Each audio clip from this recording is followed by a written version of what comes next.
And so we're really excited to have them here to share with us about what that process looks like there, what that fight and what that resistance looks like there. And so that we can share in that and kind of trade different organizing tactics that we have, and to learn more about kind of what they go through. So without further ado, I just want to turn it over and let them give a little background about Housing Assembly, about kind of what the context is in their community, so that we can then kind of open up and have a little more of a dialogue with some of the groups that are here from Chicago as well. So. Evening, everyone. My name is Temelani Makwazima. I'm from South Africa. I'm currently with the organization called Housing Assembly, and currently serving as the chairperson of Housing Assembly. Giving a brief of history about Housing Assembly. In South Africa, we've got a huge housing backlog. After 1994, whereby there was a transition phase in South Africa, where we actually had the so-called democratic government, we thought everything was going to be okay. The promises that were made that people will access decent housing, that people will have access to quality education, quality health and stuff, that really never materialized. There were promisions before, even in the 1980s, that were actually advocating for such things, but then they were demobilized after 1994. So we felt strongly that the need for housing, it actually speaks to the foundation of a human. Coming from a decent house that enables you to actually live a decent life. So we felt that the government, the so-called democratic government, is doing nothing, not enough for the working class. So we kind of started to regroup ourselves. So actually Housing Assembly started in 2011 with the occupations that took place in Pilsen, where about 2,000 backyards from Nature's Plain occupied the field, and then they were brutally evicted by the forces of the state, the police. We felt strongly that because we've been also sidelined in terms of accessing the basic needs, such as water, sanitation, and electricity, and then communities have been fighting in their own corners. If it's informal settlement, they will protest and then end up with nothing. If it's backyarders, they will protest and then end up nothing. And then as the social movements that existed on their own spaces, we took time and then we sat together to say, why can't we come together and then unite these struggles, because they speak to the same purpose for the same need. So we did a kind of an underground mobilization, going to communities, through door to door, conscientizing our people as what it needs to be done. How do we unite these struggles? So Housing Assembly was officially launched in 2013, the 22nd of March. So basically Housing Assembly is an organization that seeks to unite people living in bad housing conditions, ranging from informal settlements, backyarders, overcrowded rental stocks, RTP, belly built RTP houses, which RTP is actually a government program that's supposed to deliver decent housing to the people, including the temporary relocation areas, whereby people, when they're being evicted, they'll be taken to an area whereby they will be expected to stay there for quite a few months, but then it became like some kind of a permanent residential areas. So we combined these different constituencies and then advocated for unity and then advocated as to how do we then defend, because this is a constitutional right that says everyone will have an access to a decent house. But then we, as the working class, as the poor, we felt strongly that that is not happening. So how do we then enforce the government in order to realize this right? So we came up with the Housing Assembly and the founding document. So Housing Assembly basically, we operate currently in 6 districts. A district for us will mean a big area that has different neighborhoods or areas that are actually affiliated to that. So we've got Kailicha as a district, we've got Mitchell's Plain as a district, we've got Greater Oakland as a district, we've got Northern Suburbs as a district, we've got Southern Suburbs as a district, and then we've got one in Vincentburg, which is more rural. The current struggles that we are actually facing, it's housing backlog, that's the one, gentrification, that's the 2, water meters, that's the 3, evictions, that's the 4. So how do we organize ourselves?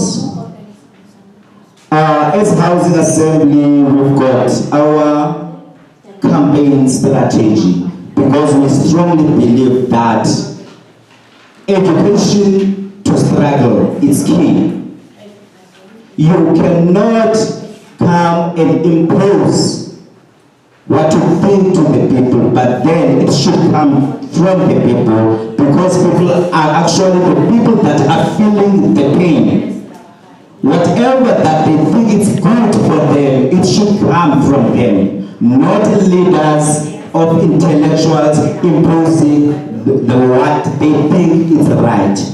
So we do the door-to-doors, whereby we made people like who agrees to our demands to actually sign the petition. Basically, roughly going through our demands. Our demands is decent housing for all. It's an end to all evictions. It's quality services for all. It's an end to electrical and water cut-offs. It's decent jobs for all, and in social economic inequalities. Now, we are based specifically in Cape Town. Cape Town is a two-tailed city. You've got the side of the rich, you've got side of the poor. And Cape Town is one of the most segregated cities, which I actually observed even here in Chicago from the days that we've been here. In Cape Town, you get the side of the whites, you get the sides of the colors, you get the side of the blacks. In Chicago, I saw there is white neighborhoods, there is Latino neighborhoods, there is African Americans. So that was very much common. So I think the way it is situated is actually to divide and rule, because even the very same colored communities aren't really developed, but then it's a matter of dividing and rule them through their skin. So as Housing Assembly, we came to understand that we should break those barriers and unite as the working class, because this is not about the color. This now is a class struggle. How do we collectively unite ourselves and fight the enemy? I think before the apartheid in South Africa, the enemy was clear, was a black man against a white man.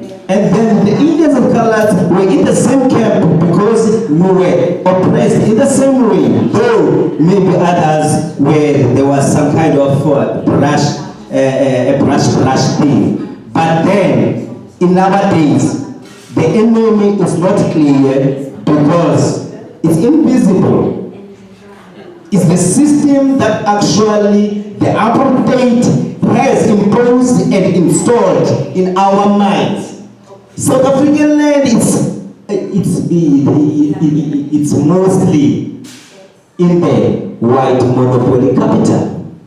The people that were actually promised, I mean the indigenous people are being oppressed time and time again.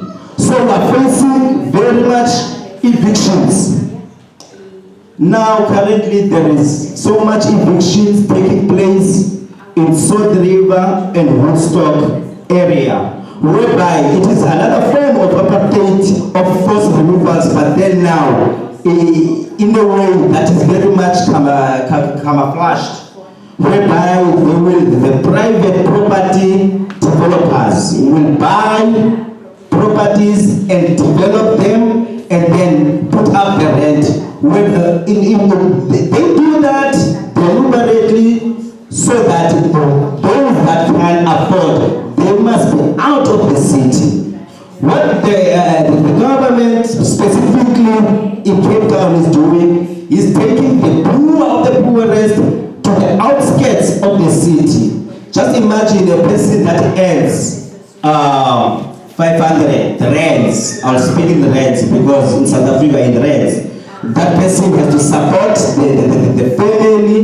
That person has to travel from the outskirts to come to the city to actually come and find work or work. It will mean that people are just working for up and down and support the family. They are not actually developing in their well-being. So that's what motivates the Housing Assembly to actually stand strongly and embark in so many different actions to challenge the government to actually deliver at the promises that they made to the people.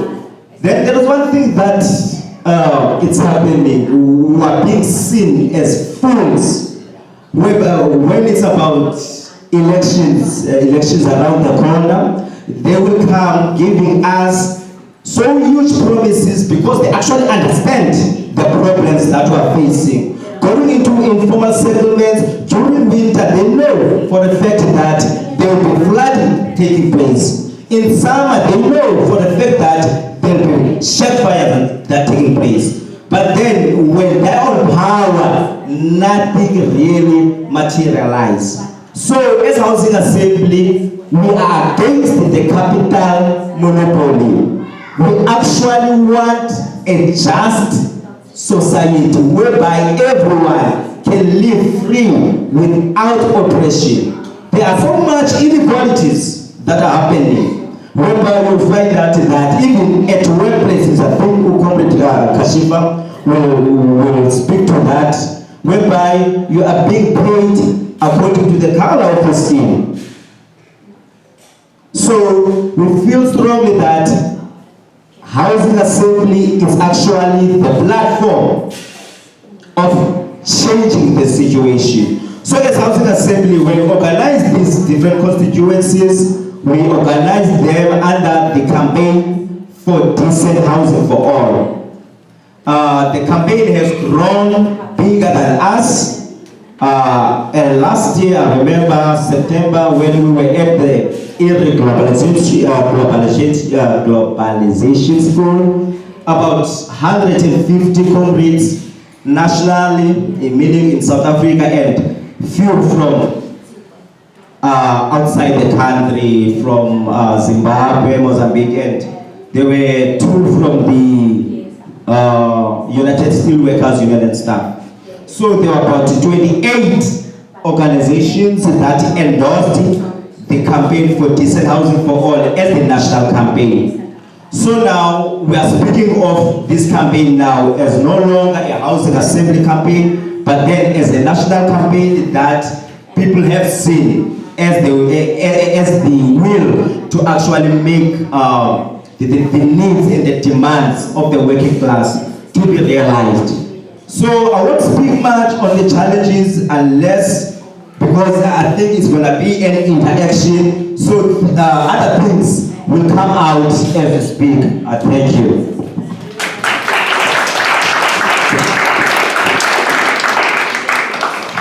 Thanks so much. So yeah, I think now we can kind of take some time for folks to introduce themselves and talk a little bit about what y'all's organizations are doing in the different parts of the city that you represent, and kind of what displacement is looking like in those areas, right? And what types of factors are playing into that. And if you want to introduce yourself as well, and then we can pass it on.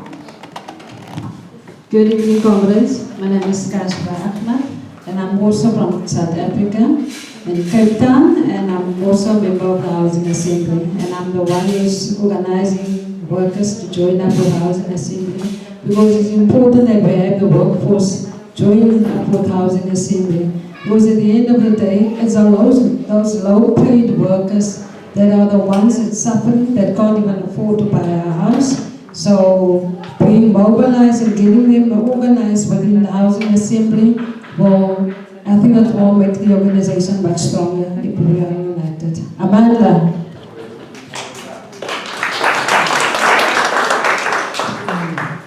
My name is Brian Siccho. I represent the Pilsen Alliance.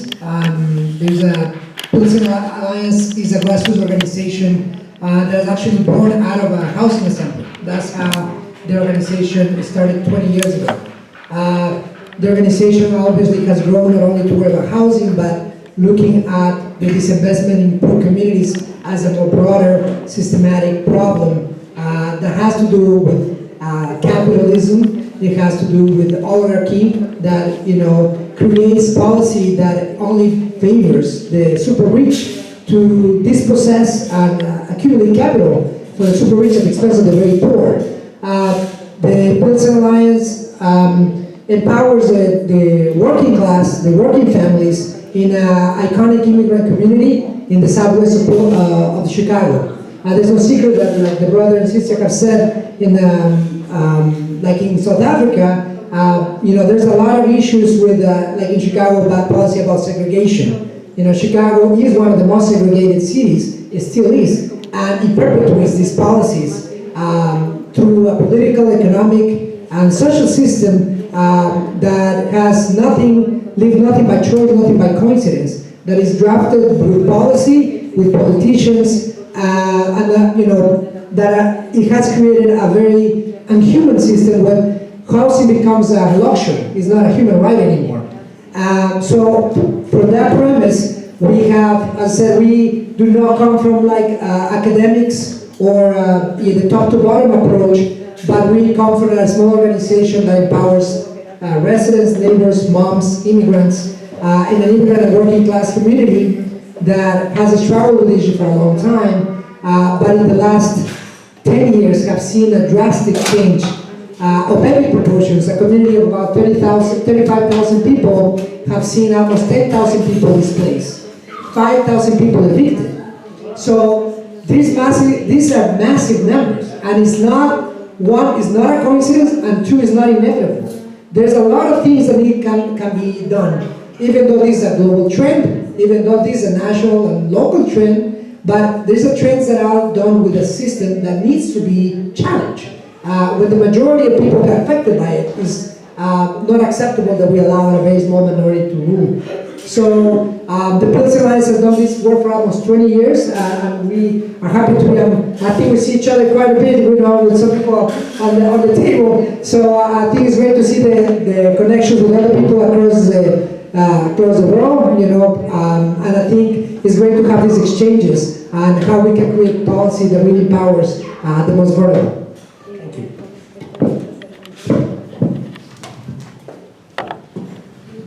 Good evening, everybody. My name is Juwanza Malone. I'm with the Kenwood Oakland Community Organization on the south side of Chicago, on the southeast side, right off the lake, 15 minutes from downtown. So you can imagine being right off the lake, 15 minutes from downtown. We are constantly under attack. The area has been gentrifying for a number of years, and I would like to think that there's two things that has slowed this down. One was the recession/depression this country went through, where the housing bubble burst and you could not sell property in this country. Two, our organization, which since 1965 has worked to build tenant councils and advocate on behalf of low-income and working families in the communities of Kenwood and Oakland. So we are a multi-generational, multi-issue, grassroots, membership-based organization. We were founded out of two communities, Kenwood and Oakland, choosing to come together to deal with issues of slumlords, lack of employment, inadequate education, and simply being mistreated by the system.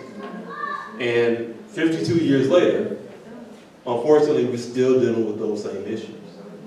And so for this amount of time, as we've gone through a number of transitions, what has remained true is our commitment to our base, which is low-income working families.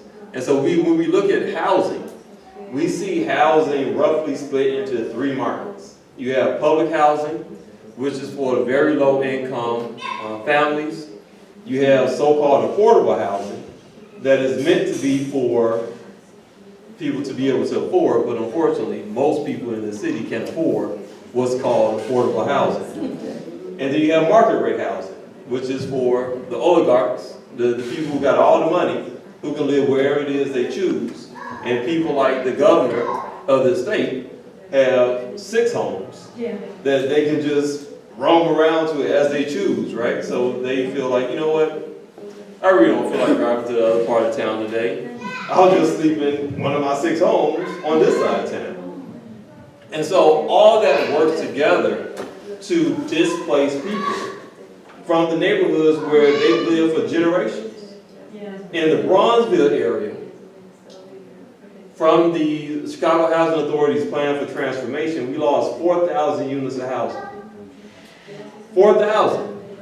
Now, if you think on average, you got 3 people living in a unit, knowing oftentimes is more than that. But if you just say on average, you got 3 people living in each of those units. How many people is that just got pushed out?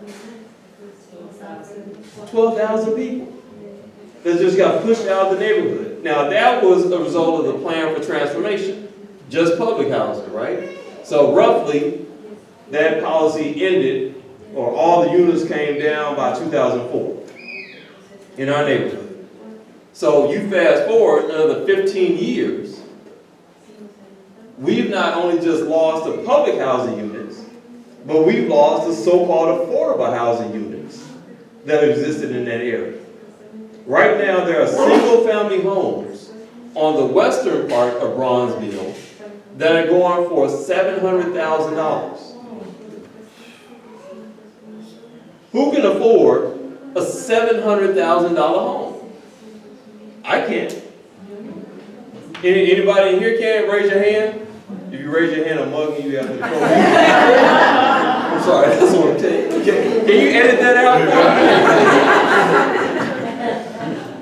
That was just jokes. I'm not mugging anybody tonight. But the point is that we are, again, under attack.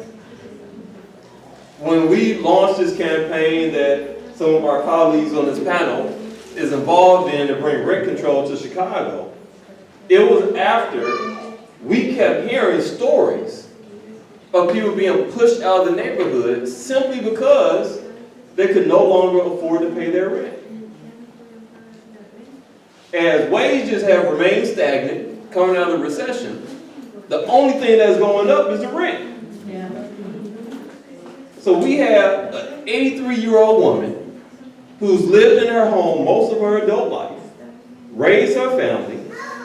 She should be able to age in place. She should not have to move just because somebody from New Jersey bought her building. And so 10 years ago, 8 years ago, this guy out of New Jersey bought her building, where she was paying $425 a month in rent, utilities included. Guess how much she's paying for that same unit right now? It's more than double. She's paying $900 for that same apartment. And she's now paying utilities on top of that. So this 83-year-old woman on a fixed income now has to find someplace else to live. At 83.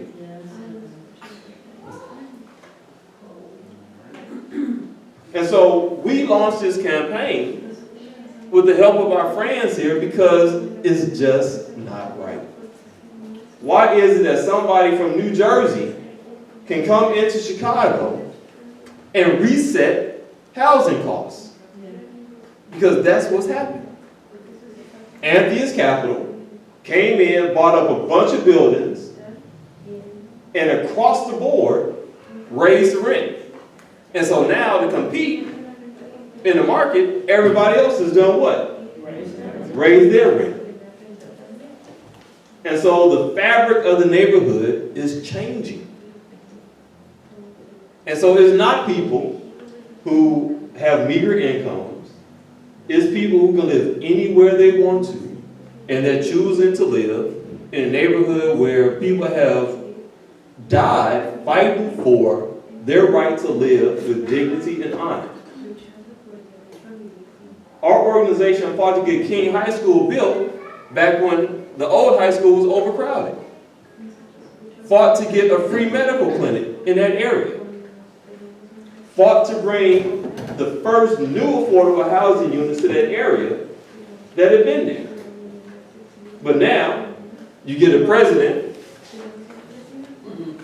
who chose to live in that area, chose to teach at the university near there, and it's a hot area now. Everybody wants to live in Kenwood. Everybody wants to live in Oakland, where the city and the elected officials have orchestrated thousands of vacant land lots, where any developer come in and build what they want for a song and a dance. Here's the land, subsidized by the people, and now they're building luxury units on public land, charging through the roof on land that was meant for poor people like myself, and we can't even live next door to it. And so it's a plan. This isn't happenstance. Our elected officials have created a plan to push low-income and working families out of this city.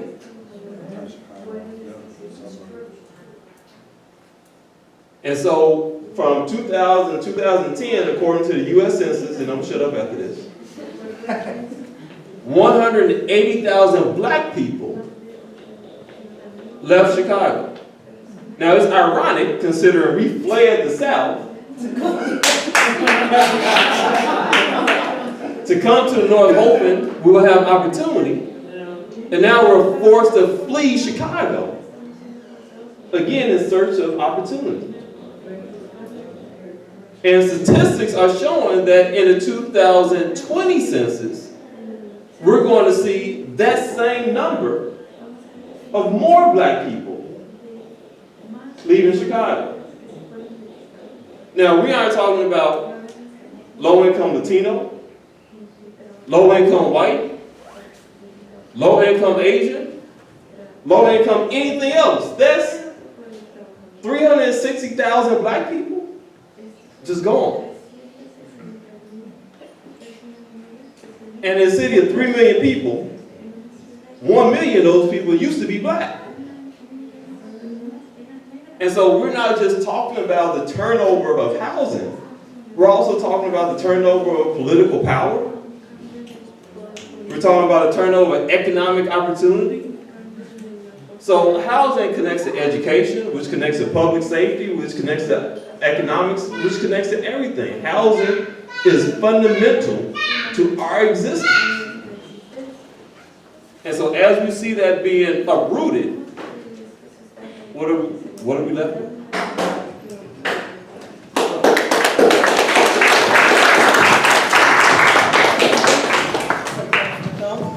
Hello, my name is Mark Kepler. I'm with a group called Northside Action for Justice. We're a grassroots member-controlled organization that's fighting to build power for low and moderate income residents on the north side, city of Chicago, around the country and around the world. The main issues or campaign areas that we work around is housing. So we're trying to preserve every single unit of affordable housing that exists, but we're also trying to get way more affordable housing for low-income folks built to replace all the housing that we've lost, not just in Uptown, but obviously all around the city. Second major issue or campaign area is education. So we fight for high-quality public education, fight against school closings, fight for equity, and justice, and high-quality, sustainable community schools that are funded by the people that have the money and not funded by borrowing money from the mayor's friends at J.P. Morgan and paying $70,000 a day in interest, which means basically we lose the money for one school teacher every day off of the interest that we're paying to the mayor's friends. The third area that we are active in is human services, which is really kind of public benefits and the things that people deserve and need to survive. So anything from the issue of food stamps, food supplement, medical benefits, unemployment, jobs, et cetera, et cetera. It's very interesting to me, actually. I'm always a little bit older than these two other gentlemen. But our communities, really, Uptown, we actually work now in Uptown, Edgewater, Rogers Park, and West Rogers Park, but our base really is in Uptown.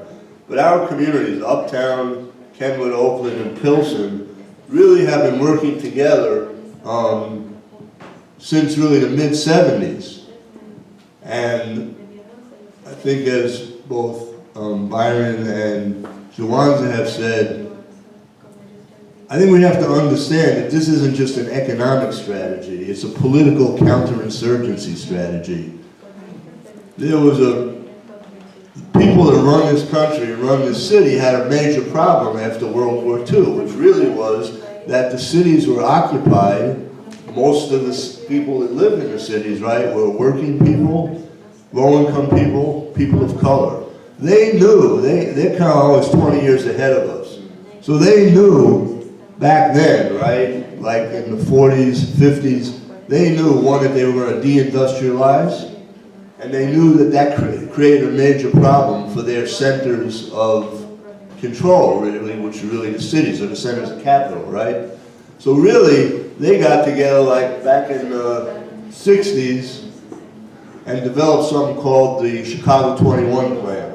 And that was their vision for how they wanted to see the city like 17 years ago, meaning year 2100. And that vision really had the whole area from Evanston down to the city limits on the south side, along the lake, and then all the areas close to downtown. So areas like Pilsen, the South Loop, Bucktown, Westtown, all those areas, right? They envisioned that everyone would be able to afford a $700,000 home that, that could live there. And it really is because of the resistance over the years on the part of the people of the city of Chicago, led by, in some ways, the same organizations that are still involved, that makes it possible for us to have a chance to survive in our communities and in our cities. And displacement's been massive in all of our communities, not to mention all the other communities of the city. We've lost, since the 70s really, we've lost probably close to 10,000 units of housing that were, housing where low-income people live. And it was part of a city plan, right? They did it very consciously. Like, we went on a tour yesterday of Uptown with our comrades from South Africa, and the University of Chicago, which can never get enough bad reps because they're really the center, in a lot of ways. They're the intellectual center, nationally and internationally, of how to displace and destroy communities of low-income people. University of Chicago in the late 40s, right, in 1948, this state was the vanguard state in terms of figuring out how you could use the government to get rid of people that you didn't want, and communities that you didn't want. In 1948, the University of Chicago went to the state legislature and they had a law passed that gave governments the right of eminent domain for the, quote, public good, right?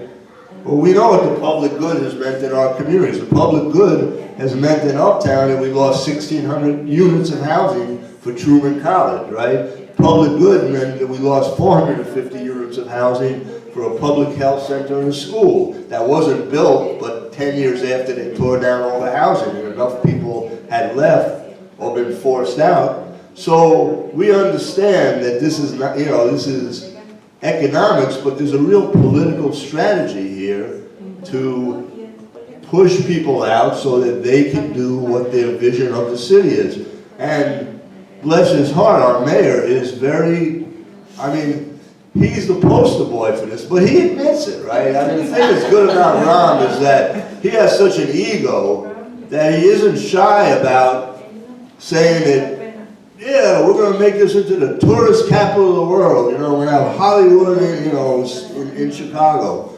But that's really what they want. What they want is a city that has, in the center of the city, tourist attractions to bring people in and very wealthy people.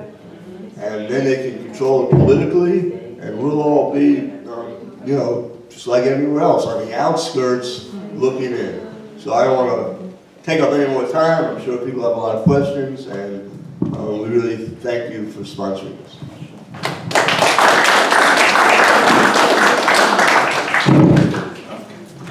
So I just wanted to kind of pose a question. We're talking a lot about what the issues are that we're facing, talking a lot about them, about who they are, who those forces are that are creating these realities for us.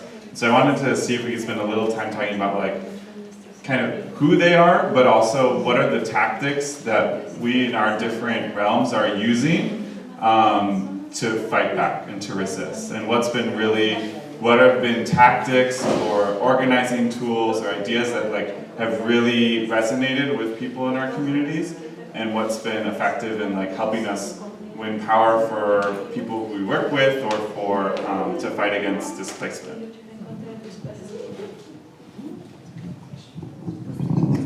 Someone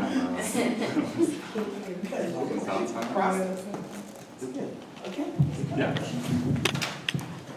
Thank you. In the case of who they are, I'll be straight as to say we've got the elite that actually controls the economy. Them having too much abundance of money, they actually filter it to the government so that the government can actually implement what they want. So that's a combination of the two, first of all. And then government will ensure that whatever the poor communities are resisting of, then will utilize the forces of the state to actually dismiss. Even if we could protest sometimes in a peaceful manner, police will come and deliberately provoke the protesters with the intention to criminalize the activity or the protest.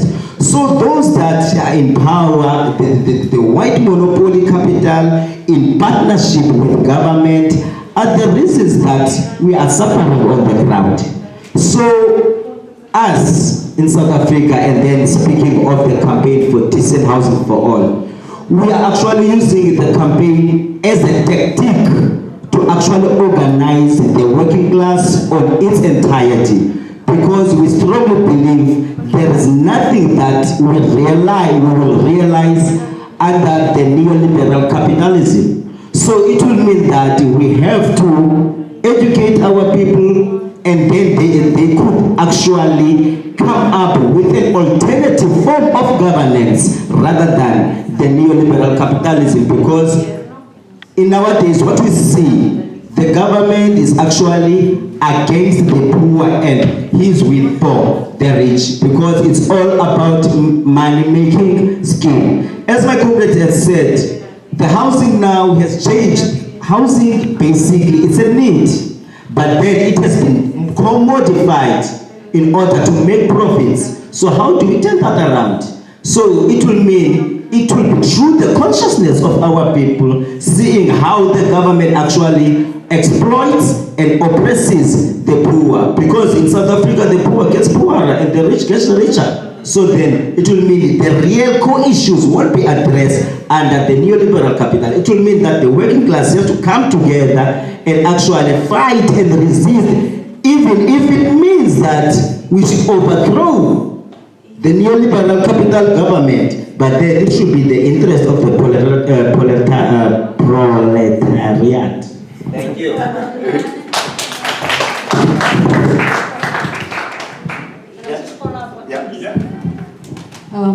Comrades, when we talk about the working class, especially the low-paid workers, you will find that they are the ones who's pulling at the short end of the stick. Now you have the middle class also, like Kutembalani was saying, we need to get workers in, but you will find it's the middle class that don't want to be associated with the poor. And that is what we say within our campaign also. Yes, some of them do have houses and some don't have. Because some of them are so in debt that they can't even afford also to buy a house because they work for extra families. Now what we're saying is, within Housing Assembly, we have water meters. Water meters are being cut on a daily basis in our communities. We had a fire in one of our communities and our whole family burned out. You know, the saddest part of this was there was no water to cool that fire. So that's why the whole family burned down. So water is one of the areas that's a problem in our areas, and the other one is electricity. We say, yes, you might afford today the water and the electricity and the house, but you must remember 5 years from now, will it still be the same? Because at the end of the day, capitalists want to make money and they don't care who they push out of the way, they are ruthless. So we said we have to have a campaign to include the middle class and the low-paid workers so we can have a united front when we start challenging government on issues. Not just on housing, but we need to be strategic when we start with campaigns to bring in the middle class people so they can fight with us to attack government on that.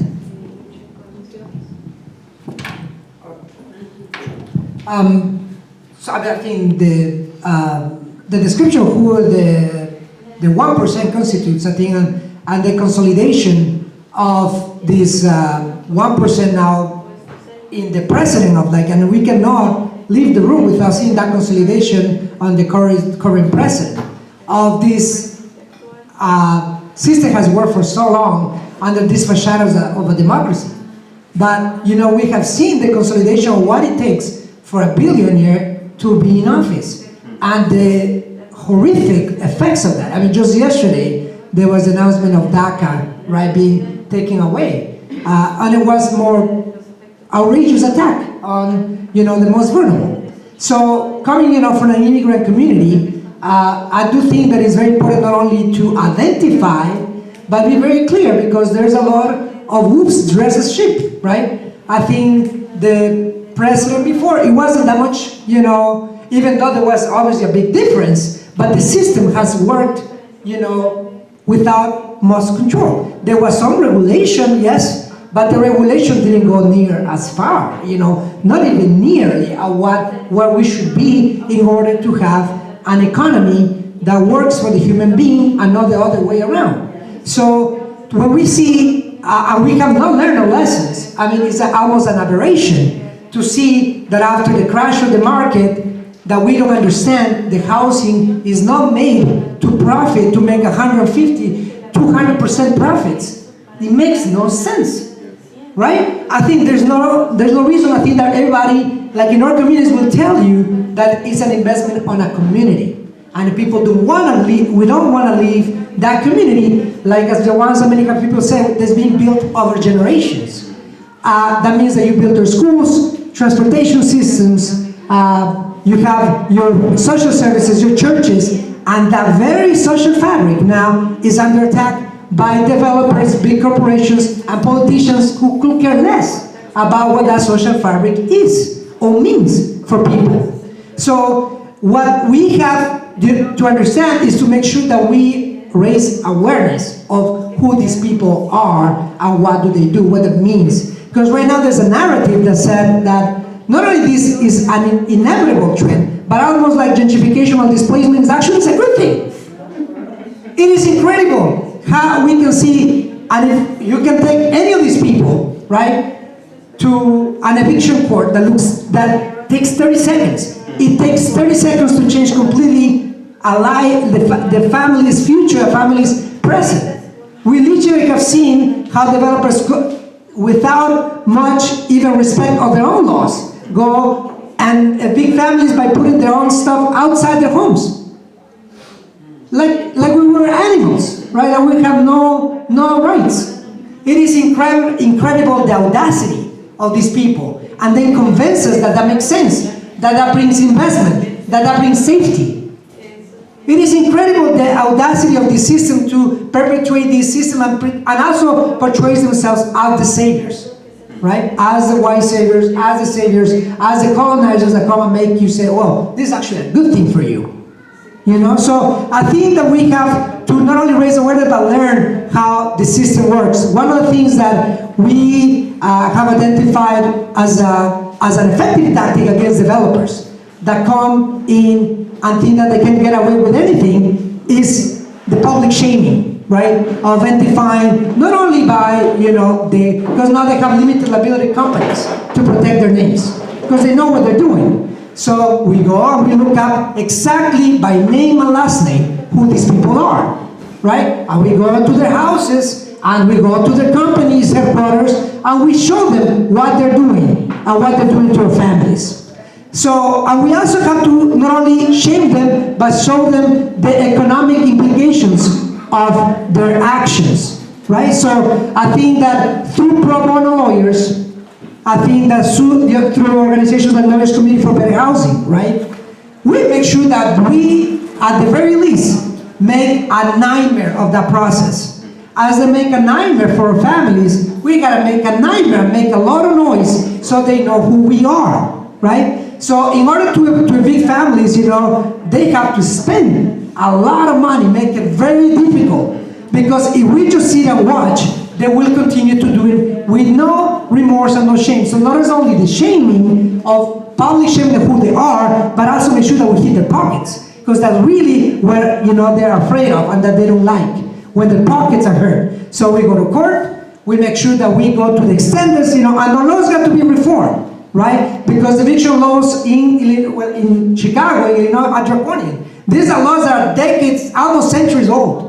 So we need to reform them. We gotta make sure that the human being and our families are treated with dignity, and that is reflective of our laws, our legislation that unfortunately is drafted by corrupt politicians in a crooked system. Today in Illinois, and we probably hear, rent control and the rest of the legislation is banned constitutionally. So we don't even have the right to vote on something that over 80% of our community wants.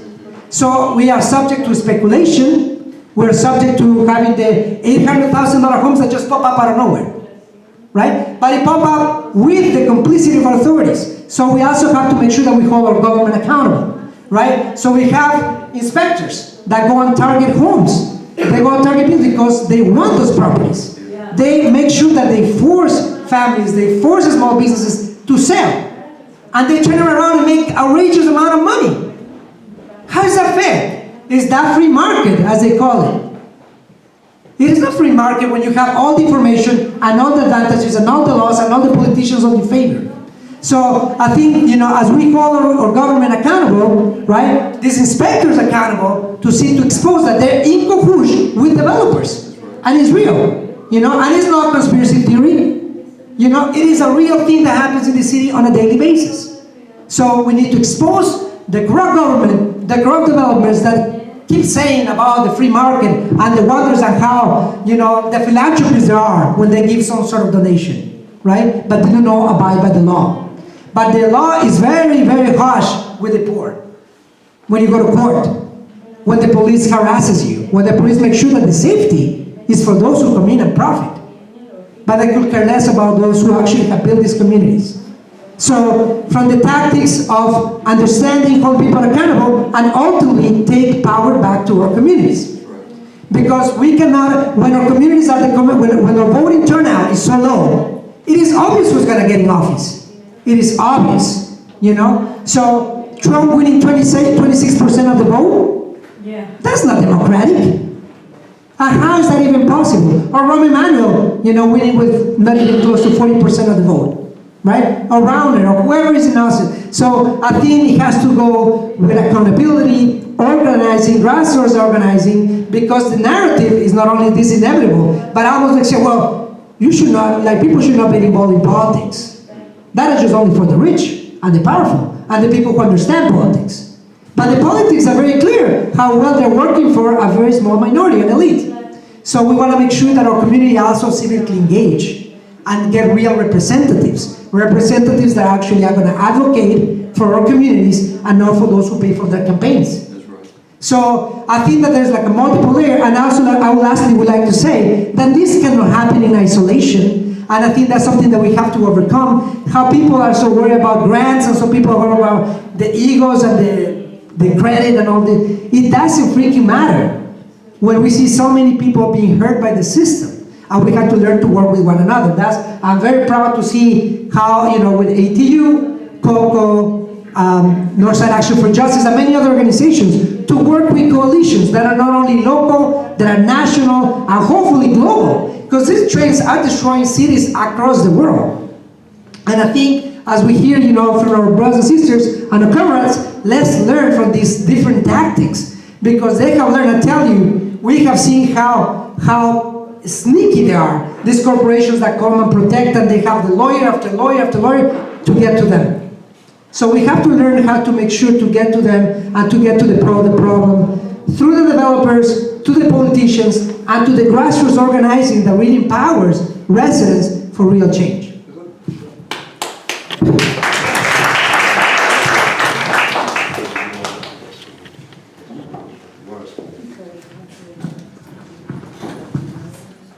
So, in an attempt to follow up on what they've already said, I'll just say that when we think about the they and who the they are and what they do, I think we have to remind ourselves of the system that we're in. Because the system, by definition, is a bunch of moving parts working together, right? And so you got all these different institutions that work on somebody else's behalf. Self-preservation is supposedly the first law of nature. That's what they teach us in school, right? You go to school, you sit in the classroom, they say self-preservation is first law of nature. And so from the time that you were an itty-bitty kid, what they're programming us to think that we have to look out for master. Because it's not about our self-preservation, right? We're going to a public school, paying somebody else or expecting somebody else to educate us to go work for them. Right? We aren't being taught how to build our own businesses, how to build our own communities, how to build our own institutions. We're taught how to serve somebody else. So when they talk about self-preservation, they're talking about we need to serve their preservation. And when we think about this system that all of us operate in, That's what it's about. Byron talked about government being a tool for somebody else. Governments are corporations. They have a corporate seal. Countries are corporations. And at the top of a corporation, you have what? A CEO.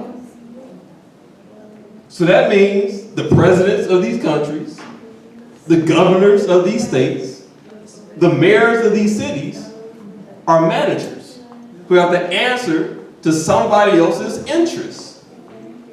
And so when you have billionaires placed in the office, I'm going to ask you something. If I chose to run for the mayor of this city right now, with my $3 in my pocket, and whatever we can muster up amongst ourselves here, right?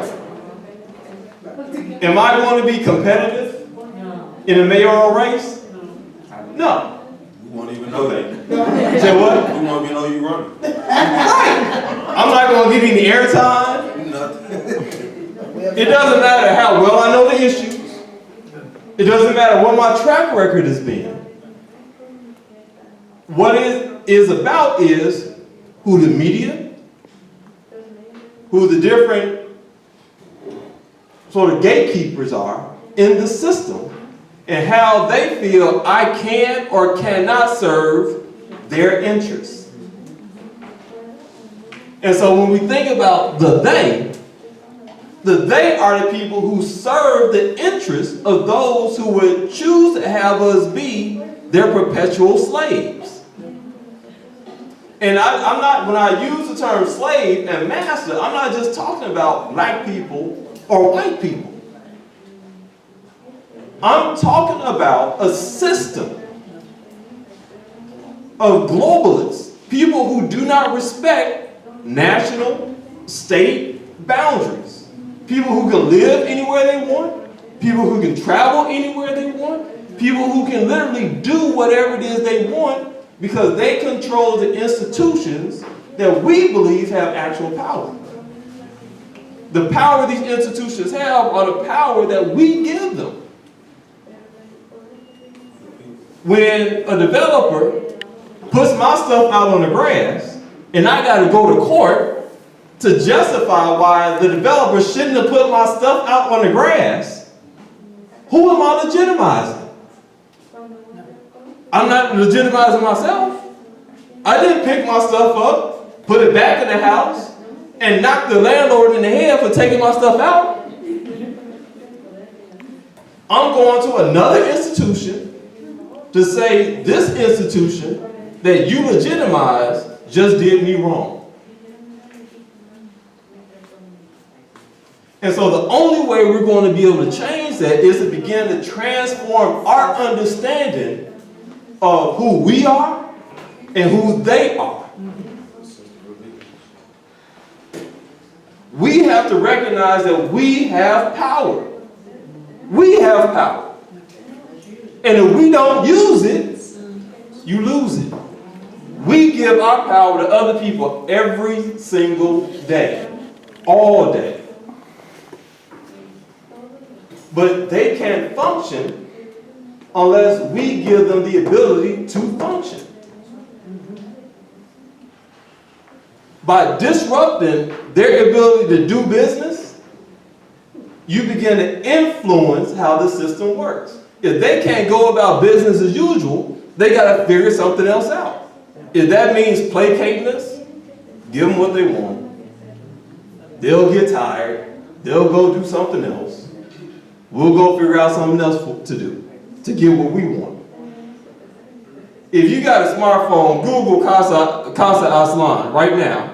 You're going to pull up a bunch of articles about how a developer painted over a mural because Pilsen Alliance put him on blast.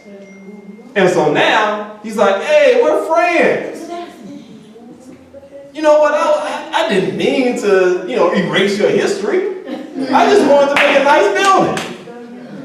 We can work together. Byron. You know I'm not a bad guy. And then what happens? The same person goes in Uptown and does the exact same thing. The exact same thing. And so we got to recognize that, one, we need to come together because we have more in common than we got in common with them. They're sold to who they want to sell it to. They're trying to get someplace they will never get. Never. But they don't care because they can take advantage of more than what we can take advantage of. So as long as they're on top of us, they're okay. So we got to figure out how we're going to band together. So that's the tactics, putting people on blast, but building us. Our focus is building us. Through us recognizing the power that we have and that we don't have to tolerate just anything, that begins to change the system. It's like putting a monkey wrench in a gear. I'm going to use a movie reference, so I'm going to give the phone, the microphone. Movie reference. Anybody saw The Matrix? Yeah. So I got mixed feelings about it. I got mixed feelings about the movie, especially the last one. But the point was, in that movie, people existed simply to serve somebody else's interests. And so memories were implanted, whole worlds were created to maintain human beings as an energy source for the machines, right? The minute people began to wake up and say, wait a minute, this ain't cool. I should be able to determine for myself what my life should look like. And it was a ripple effect. Each one teaching one, right? Each one helping somebody else recognize that they can determine their own future for themselves. And it began to break down the machine. We got to break down the machine.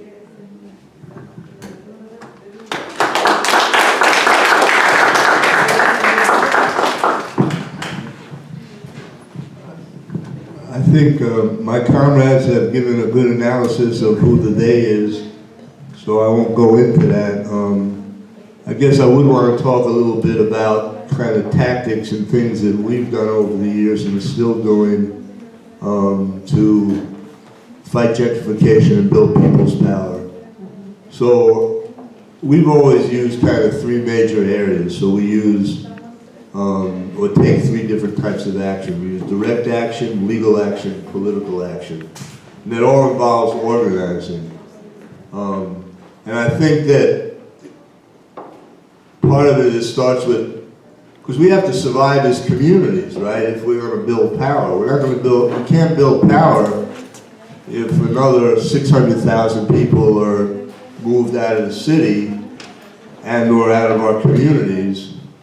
And there's, it's like Lincoln Park where there's, 90% of that community is upper income and 10% is lower income. So at that point, as a community, you really don't have that much to say. So the question is, well, kind of how do you build those structures?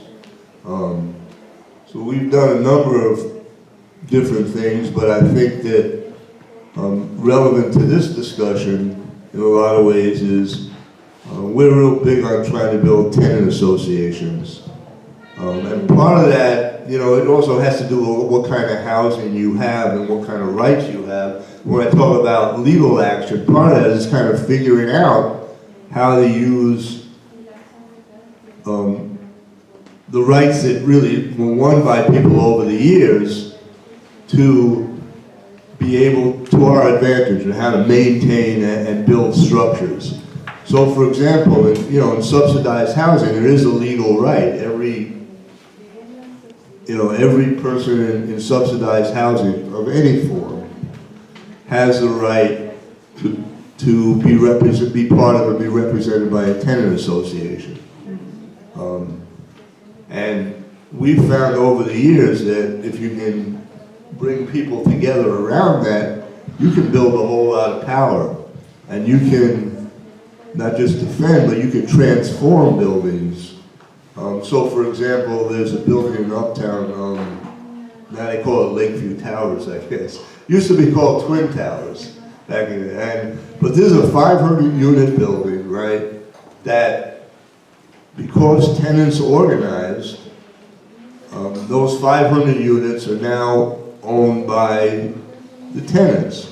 Now, as a sister from South Africa asked yesterday, I think it's a good question, is, well, kind of like then what happens, right? Because then they're kind of owners and people just trying to figure out how to benefit. And what we found historically is every time you win, it's not over, right? So in fact, that is a problem in that building, right? That there's a democratically elected board, which is all residents, but if you're not on top of it, right, before you know it, you have that democratically elected board that's made up of cousins, uncles, aunts, and who they're bringing into the building, which, we believe everybody has a right to decent housing, but it's all, that stuff happens. So it's not like, hey, we got tenant-owned housing by low-income tenants, lower-minded tenants, and that's a solution, right? Because you got to then build a broader structure of democratically controlled, conscious organizations community-wide, and then city-wide, and then nationally. But we've found that building those, and then using those to maintain control of certain sectors of housing have been real helpful in terms of then being able to have the base to also, win political power. So just the particulars of Uptown or the 46th Ward are, quite honestly, we would not be here today talking or be part of a coalition fighting for affordability around the city if we had not had the power to have an alderman, who came out of our organization actually for 24 years that actually supported affordable housing. And just like the tenant-owned, having an alderman is not the solution either, right? But it sure helps, I'll tell you that. It helps, but if you don't have the population to make that happen, then you can't do that. And then just kind of piggybacking on what Byron said, direct action, right? So it's organizing people at the basic level to raise hell, to make things ungovernable, to just make it impossible for people to step on you anymore. And once you have that, create that dynamic, and it's always a moving puzzle, right? And it's always you win one thing and they figure out how to push back on it. And then you have to figure out how to organize again and build again. People have moved out and new people have moved in. But it certainly is possible. I mean, and I think that, our three communities working together along with other communities around the city, I mean, every challenge is also an opportunity. So the challenge of, which is a huge challenge of Trump, Rauner, and Rahm, really also provide us with the opportunity to create, I think, levels of unity that we've not been able to create for a long time. So I look forward to the next period of time.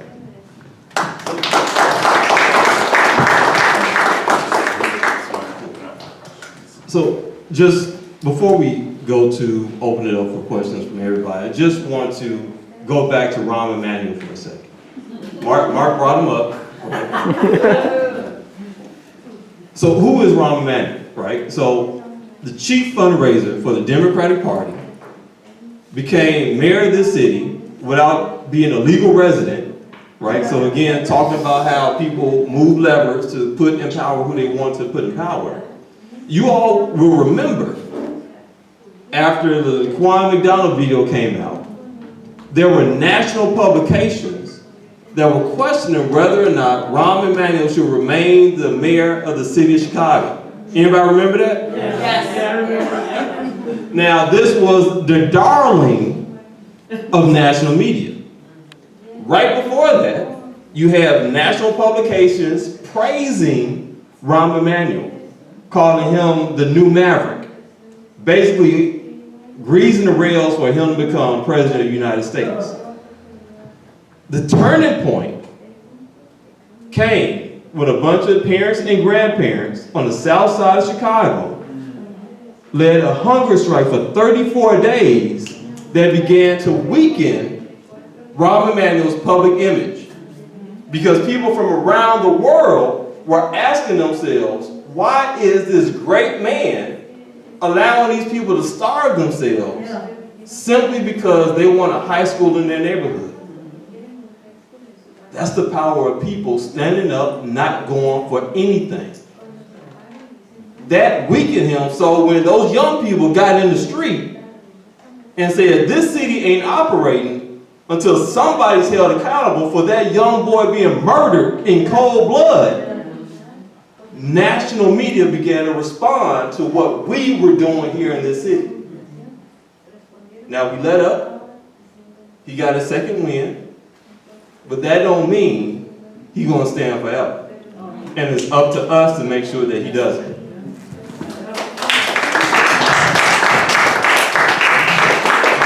Okay, good. So we're wrapping up. We have like about 5 to 10 minutes left, so I think we have time for maybe like 1 or 2 quick questions. And then folks, if you have like a particularly want to respond, you can respond, or just we can keep them short so we can get to a few questions, okay?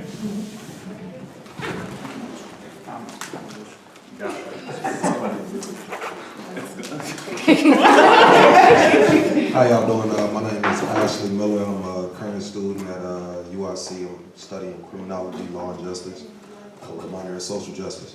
What I wanted to know was, what does this mobilization look like? Like how do we include those that are less educated, that don't know about movement building, that don't know about getting up and getting out, who are scared to answer their doors, who are in these disenfranchised communities, and they're afraid to open their doors because of the violence that's outside their doors. So what does this mobilization holistically look like to move us in that direction?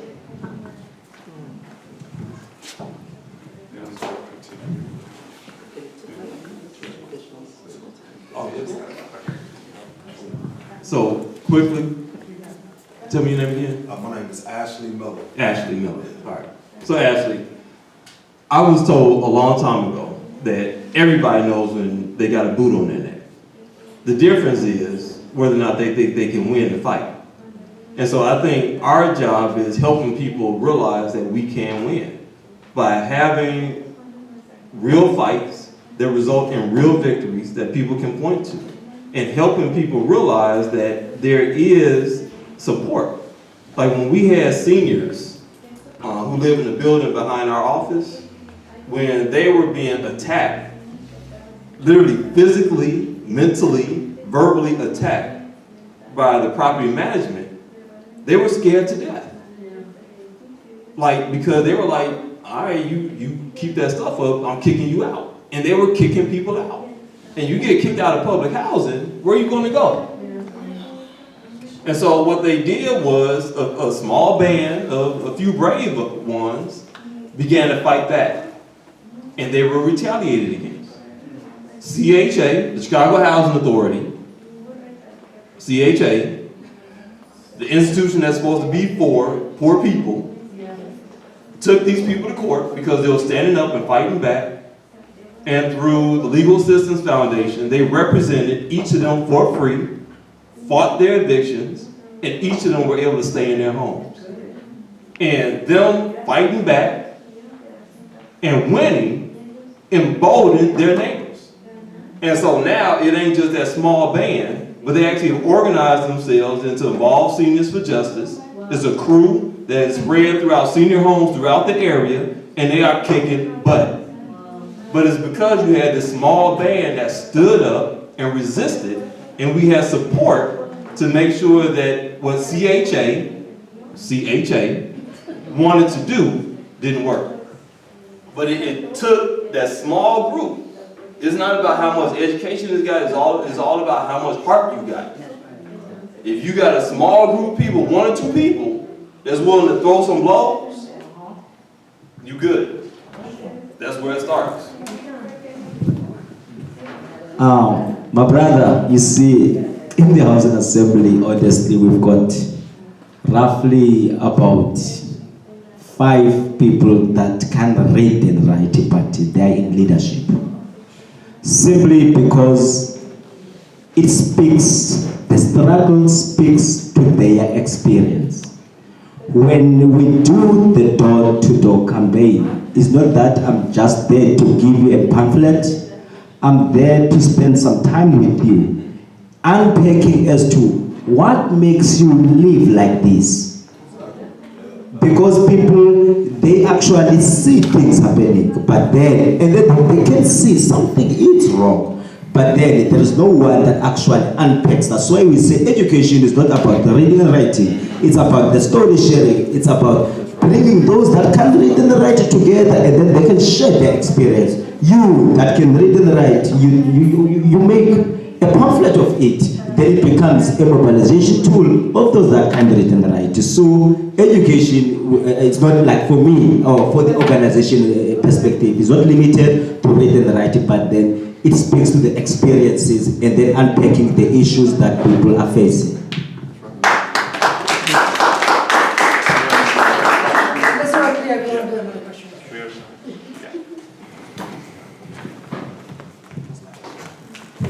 Hi, I'm Angelica. I'm a community organizer.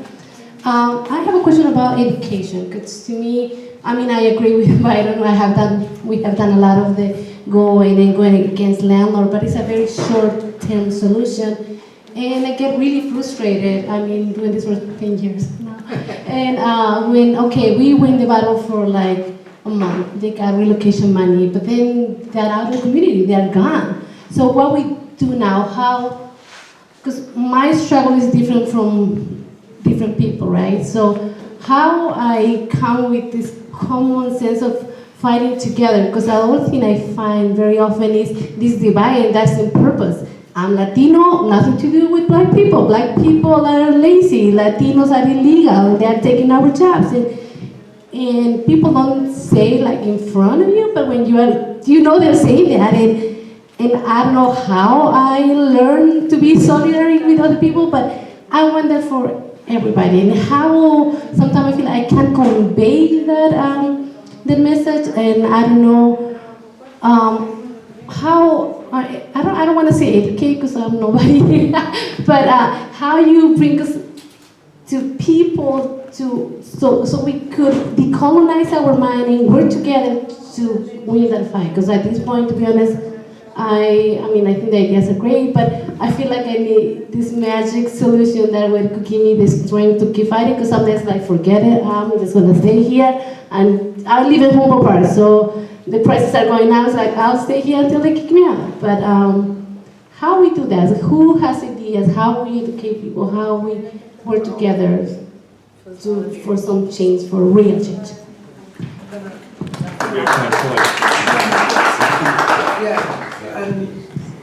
And obviously there's no by no means like a silver bullet, right, that will answer that question, right? But I do think that the coalition work, I think that is a very important thing. I think Jawanza kind of alluded to that question, like, there's a developer that come here and then you can put it on the ropes, perhaps for so long, right? But then and it's so easy to get one-sided and so isolated, because you have the intensity of the issues that, evictions, right? So evictions, displacement, those are really time intensive and super, you gotta almost laser focus on something, so it's easy to lose sight of a broader, more systematic problem, right? So I think it's important, one, to educate our own base, right? That how much more in common we have with other communities. Like right now in Uptown, the same developer doing and evicting veterans, evicting the most vulnerable, right? So I think is to make sure that we challenge those notions that, and then it's so easy to beat, the system beats each other against each other, right? So we have to challenge those notions inside, and that's a tough issue, right? And also the longevity of the movement to say, I don't only have just a short term here, and then I move on to the next issue, but are we really achieving our goals in our campaigns? Are we really going far enough to make some sort of dent but it's an ongoing battle, right? I do think that the coalition work for us has been very humbling because it gives us the long-term vision of campaigns, you know. How you do it in your own pace? I mean, I understand the coalition and I understand the ideas, but I want something like how you do it, for example, in your Pilsen Alliance, how you do that, how you talk to your people working with you, how you, like, do you have, for example, like coalition, because like you come in coalition with, but like regular people, you know, like the people from school, how you integrate, do you do anything that help to integrate and say, hey, we have a common goal? Do you do something like that? That's I want like more, some tactics and clear stuff. Yeah. Do you wanna? No, I just need to check also. You know, in housing assembly we have different race of people because racism is very rife in our communities. Now what happens is we bring out those two groups, the blacks and the colors together. Then we have workshops on that. So when we have workshops, and there is where we share our experiences, and then they realize, but all of us are having the same problem in our community. So that is where we also see where communities really link up to one another and warm up to one another's ideas also. And when we talk about the campaign for decent housing, you will see they will have one voice afterwards. Because sometimes people will think, hey, who's now more important to get a house? Is it the colors or the blacks? Because that is a question that they are asking. But once we have these workshops going, then you will see, oh, okay, we can work together. And we have quite a few workshops that we've done at Timberland, where we have these discussions, especially on racism. So maybe you need to open up also and talk about it openly, because sometimes that's a topic we don't want to touch on. Racism is so right, we will talk to one another, but once we leave, then we talk. But just because I'm in front of this one, I will tolerate this. But I think it's good that you need to open up and talk openly about racism. Because that one is a very sensitive topic. Can I just give you one example, because I think that you made me a particular question. I think that the importance of actually going to different communities, as simple as it seems, right? Like, I think next week, in a few weeks, people from Kenwood, Oakland are going to come and door knock in Pilsen, right? And we've done door knocking in Kenwood and Oakland, right? And it may be as simple as it seems, but how difficult it is to actually get those people, people to actually commit, to go and understand that the issue is not only in our community, how selfish can we be sometimes.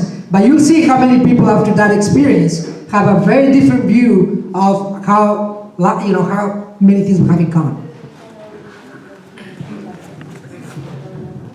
Okay, I just want to thank everyone so much for participating in this conversation. And this isn't the only conversation we'll have. This, there will be more. It doesn't stop here. We can keep talking.